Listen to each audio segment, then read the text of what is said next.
Okay, on these next two assignments where you have labeling of the student microscope and labeling of the dissection microscope here, what you're going to be doing on this is really pretty simple.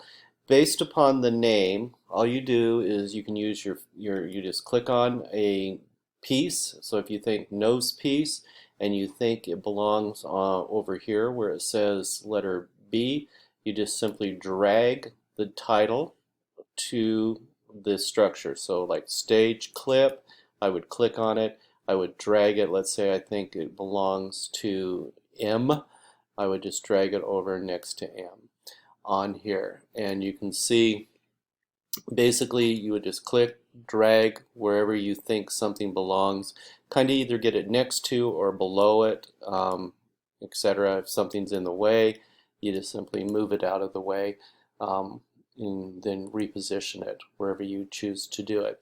You can actually shrink these down a little bit so they will fit just by grabbing the edge here and pulling it. Works better with a mouse, but you can do it with your finger. I strongly suggest you use a mouse.